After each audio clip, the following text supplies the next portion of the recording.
कलीम भाई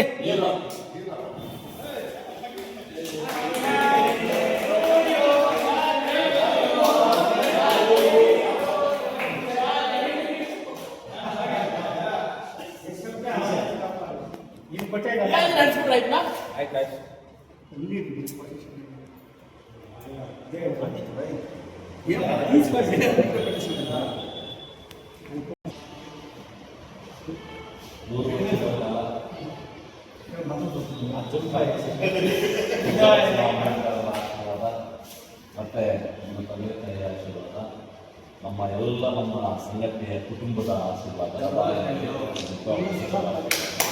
ಬಹುಜನ ಸಂಘಟನೆಗಳ ಮುಖಂಡರ ಎಲ್ಲ ಆಶೀರ್ವಾದದೊಂದಿಗೆ ಅವ್ರಿಗೆ ಶುಭಾಶಯಗಳನ್ನು ಹೇಳ್ತಾ ಇದ್ದೀನಿ. ಅದರ ಜೊತೆಗೆ ಇವತ್ತು ಶುಭಾಶಯದೊಂದಿಗೆ ಇದೇ ಒಂದು ಇದ್ರ ಮುಖಾಂತರ ಏನು 5/7/2026 ನಮ್ಮ ಬಹುಜನ ಸಂಘಟನೆಗಳ ಒಕ್ಕೂಟ, ಬಹುಜನ ದಲಿತ ಸಂಘರ್ಷ ಸಮಿತಿ, ಜನಸಮೂಹ ಸಂಸ್ಥೆ ಮತ್ತೆ ಸಾನಾ ಸೌ ಸೇವಾ ಟ್ರಸ್ಟ್ ಮುಖಾಂತರ ಈ ತಾಲೂಕಿನಲ್ಲಿ ಸರ್ಕಾರಿ ಶಾಲೆಗಳಲ್ಲಿ ಓದಿ, ರಾತ್ರಿ ಹಗಲು ಓದಿ ಉನ್ನತ ಅಂಕ ಗಳಿಸಿರ್ತಕ್ಕಂಥ ವಿದ್ಯಾರ್ಥಿಗಳ ಒಂದು ಪ್ರತಿಭಾ ಪುರಸ್ಕಾರ ಭಾನುವಾರ ದಿವಸ ಬೆಳಿಗ್ಗೆ ಆ ಒಂದು ಕಾರ್ಯಕ್ರಮ ಇರ್ತದೆ. ಆ ಕಾರ್ಯಕ್ರಮಕ್ಕೆ ಎಲ್ಲ ಸಂಬಂಧಪಡ್ತಕ್ಕಂಥ ನನ್ನ ತಾಲೂಕಿನ ಎಲ್ಲ ಇಲಾಖೆಯ ಅಧಿಕಾರಿಗಳು ಸಾಥ್ ಕೊಡಬೇಕು. ಯಾಕೆ ಅಂತಂದ್ರೆ ಇವತ್ತು ಇಡೀ ಒಂದು ವ್ಯವಸ್ಥೆ ಸರ್ಕಾರಿ ಶಾಲೆಗಳು ಉಳಿಬೇಕು ಅಂತಂದ್ರೆ ಸರ್ಕಾರಿ ಶಾಲೆಗಳಲ್ಲಿ ಎಷ್ಟೋ ಜನ ನೌಕರರು ಇವತ್ತು ಊಟ ಮಾಡ್ತಾ ಇದ್ದಾರೆ. ಊಟ ಮಾಡ್ತಾ ಇರ್ತಕ್ಕಂಥ ಅಧಿಕಾರಿಗಳು ಮನಸ್ಸು ಮಾಡಿಬಿಟ್ರೆ ಸರ್ಕಾರಿ ಶಾಲೆಗಳನ್ನ ಉಳಿಸಬಹುದು. ಇವತ್ತು ನಾನು ಮೀಡಿಯಾದಲ್ಲಿ ಗಮನಿಸಿದೆ ಮತ್ತೆ ನಾವು ತಿಳ್ಕೊಂಡಿದ್ದೀವಿ. 18 ಅಲ್ಲ 27 ಶಾಲೆ ಇವತ್ತು ನಮ್ಮ ತಾಲೂಕಿನಲ್ಲಿ ಕನ್ನಡ ಶಾಲೆಗಳನ್ನ ಮುಚ್ಚಿದ್ದಾರೆ. ಕಾರಣ ಏನು? ಮಕ್ಕಳಿಲ್ಲ. ಮಕ್ಕಳಿದ್ದಾರೆ, ಖಾಸಗಿ ಶಾಲೆಗಳ ವ್ಯಾಮೋಹವನ್ನ ಮೈಗೂಡಿಸ್ಕೊಂಡು ಖಾಸಗಿ ಶಾಲೆಗಳ ಕಡೆ ಯಾವಾಗ ಹೊರಟಿದಾರೋ ಅವಾಗ ಸರ್ಕಾರಿ ಶಾಲೆಗಳನ್ನ ಮುಚ್ಚುತ್ತಾ ಬರ್ತಾ ಇದ್ದಾರೆ. ಸರ್ಕಾರಿ ಶಾಲೆಗಳನ್ನ ಮುಚ್ಚಿದಾಗ ಯಾರಿಗೆ ನಷ್ಟ ಆಗ್ತದೆ ಅನ್ನೋದನ್ನ ಸಂಬಂಧಪಡ್ತಕ್ಕಂಥ ಶಿಕ್ಷಣ ಇಲಾಖೆ ಅಧಿಕಾರಿಗಳು ಎಚ್ಚೆತ್ಕೊಬೇಕು. ಅದನ್ನೆಲ್ಲ ಎಚ್ಚೆತ್ಕೊಂಡು ಇಂಥ ಒಂದು ಸರ್ಕಾರಿ ಶಾಲೆಗಳನ್ನು ಉಳಿಸಿ ಸರ್ಕಾರಿ ಶಾಲೆಗಳಲ್ಲಿ ಉನ್ನತ ಅಂಕಗಳನ್ನ ಗಳಿಸುವಂತ ವ್ಯವಸ್ಥೆಯನ್ನ ನೌಕರರ ಒಂದು ಮನಸ್ಸು ಮಾಡಬೇಕು. ಅದ್ರ ಜೊತೆಗೆ ಇವತ್ತು ಏನು 2008ರಿಂದ ಈ ಕಾರ್ಯಕ್ರಮವನ್ನ ನಾವು ಪ್ರತಿಭಾ ಪುರಸ್ಕಾರ ಕಾರ್ಯಕ್ರಮ ಮಾಡ್ಕೊಂಡ್ ಬರ್ತಾ ಇದ್ದೀವಿ. ನಮ್ಮಲ್ಲಿ ಜಾತಿ ಭೇದ ಇಲ್ಲ. ಯಾಕೆ ಅಂತಂದ್ರೆ ಇವತ್ತು ಬಹಳಷ್ಟು ಮಂದಿ ಜಾತಿ ಸಂಘಟನೆಗಳ ಮುಖಾಂತರ ಅವರವರ ಮಕ್ಕಳನ್ನ ಪ್ರತಿಭಾ ಪುರಸ್ಕಾರಗಳನ್ನ ಮಾಡೋದನ್ನ ನಾವು ಗಮನಿಸ್ತಾ ಇದ್ದೀವಿ. ಆದರೆ ಬಾಬಾ ಸಾಹೇಬರು ಕಾನ್ಸ್ಟಿಟ್ಯೂಷನ್ ಕೊಟ್ಟಿದ್ದು, ಸಾವಿತ್ರಿ ಬಾಪುಲೆ ಅವರು ವಿದ್ಯಾಭ್ಯಾಸ ಕೊಟ್ಟಿದ್ದು, ಕುನ್ಮಲ್ ರಂಗಾರಾವ್ರವರು ವಿದ್ಯಾಭ್ಯಾಸ ಕೊಟ್ಟಿದ್ದು, ಶಾಹು ಮಹಾರಾಜರವರು ವಿದ್ಯಾಭ್ಯಾಸ ಕೊಟ್ಟಿದ್ದು, ಅವರೆಲ್ಲ ಜಾತಿ ನೋಡಿ ವಿದ್ಯಾಭ್ಯಾಸ ಕೊಡ್ಲಿಲ್ಲ. ಶೋಷಿತ ಸಮಾಜವನ್ನ ಬಡಿದು ಎಬ್ಬರಿಸಕ್ಕೆ ಶಿಕ್ಷಣವನ್ನ ತಂದಂಥವ್ರವರು. ಅಂತ ಮಹನೀಯರನ್ನ ನಾವು ನೆನೆಯೋದ್ರ ಮುಖಾಂತರ ಜಾತಿ ಇಲ್ಲ, ಜಾತಿ ಭೇದ ಬಿಟ್ಟು ಎಲ್ಲಾ ಮಕ್ಕಳು ಸಮಾನರು ಅನ್ನೋ ಒಂದು ಧ್ಯೇಯವನ್ನಿಟ್ಕೊಂಡು ನಾವು ಎಲ್ಲಾ ವರ್ಗದ ಮಕ್ಕಳಿಗೆ ಪ್ರತಿಭಾ ಪುರಸ್ಕಾರವನ್ನ ಮಾಡ್ತಾ ಇದ್ದೀವಿ.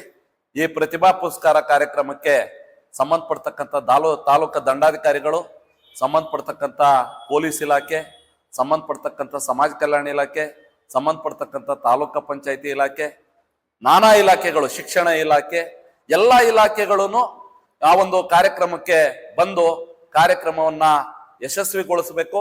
ಮತ್ತೆ ಆ ಒಂದು ಮಕ್ಕಳ ಒಂದು ಆತ್ಮೀಯ ಮಾಧ್ಯಮ ಮಿತ್ರರೇ, ಏನಿವತ್ತು ನಮ್ಮ ಜಿಲ್ಲಾ ಸಂಚಾಲಕರು,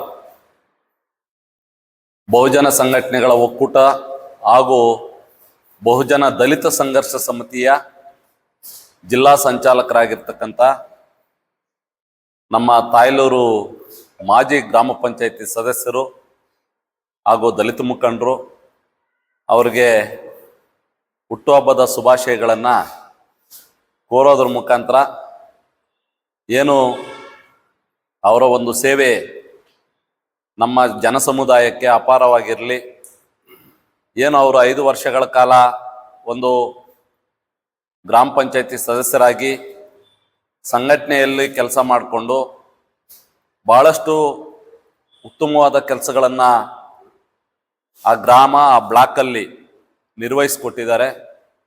ಅವರಿಗೆ ಬಾಬಾ ಸಾಹೇಬರ ಒಂದು ಆಶೀರ್ವಾದ ಇನ್ನಷ್ಟು ಅವರ ಮೇಲೆ ಇರಲಿ. ಅದರ ಜೊತೆಗೆ ಏನು ಇಷ್ಟೆಲ್ಲ 5 ವರ್ಷ ಕಾಲ ಜನರ ಮಧ್ಯೆ ಕೆಲಸ ಮಾಡಿ ಮತ್ತೊಂದು ಸಾರಿ ಆ ಒಂದು ಜನಾಶೀರ್ವಾದ ಅವ್ರು ಕೊಟ್ಟು ಅವರನ್ನ ಮತ್ತೊಂದು ಸಾರಿ ಸದಸ್ಯರನ್ನಾಗಿ ಮಾಡಲಿ ಅನ್ನೋ ಒಂದು ಶುಭಾಶಯವನ್ನು ತಾವು ಈ ಒಂದು ಹುಟ್ಟುಹಬ್ಬದ ಮುಖಾಂತರ ತಿಳಿಸ್ತೀವಿ.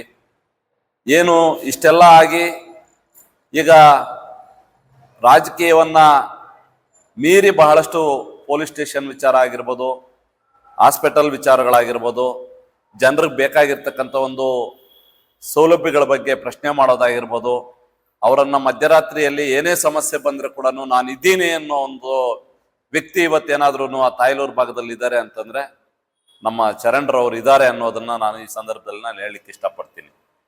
ಹಂಗಾಗಿ ಇಂಥ ಒಂದು ಹುಟ್ಟುಹಬ್ಬಗಳನ್ನು ಇನ್ನಷ್ಟು 100ರಷ್ಟು ಅಂತೇಳಿ ತಮ್ಮ ಎಲ್ಲ ಒಂದು ಜನ ಸಮುದಾಯ, ಶೋಷಿತ ಸಮುದಾಯ ಮತ್ತು ಅಧಿಕಾರಿ ವರ್ಗಕ್ಕೆ ಮತ್ತೊಂದು ಸರಿ ನಾನು ಆ ಕಾರ್ಯಕ್ರಮಕ್ಕೆ ಬಂದು ಯಶಸ್ವಿ ಮಾಡಬೇಕು ಅಂತ ಹೇಳೋದ್ರ ಮುಖಾಂತರ ಈ ಹುಟ್ಟುಹಬ್ಬವನ್ನು ಆಚರಿಸಿ ಈ ಹುಟ್ಟುಹಬ್ಬದ ಒಂದು ಆಚರಣೆ ಕಾರ್ಯಕ್ರಮದಲ್ಲಿ ಮತ್ತೊಂದು ಸಾರಿ ತಮ್ಮನ್ನು ಆಹ್ವಾನಿಸ್ತಾ ಇದ್ದೀನಿ. ಎಲ್ಲರೂ ಬಂದು ಕಾರ್ಯಕ್ರಮ ಯಶಸ್ವಿ ಮಾಡ್ಬೇಕಂತೇಳಿ ತಮ್ಮಲ್ಲಿ ವಿನಂತಿಸ್ಕೊಳ್ತಾ ನನ್ನ ಮಾತಿಗೆ ವಿರಾಮ ಹೇಳ್ತೀನಿ. ಜೈ ಭೀಮ್, ಜೈ ಕರ್ನಾಟಕ, ಜೈ ಪ್ರಬುದ್ಧ ಭಾರತ.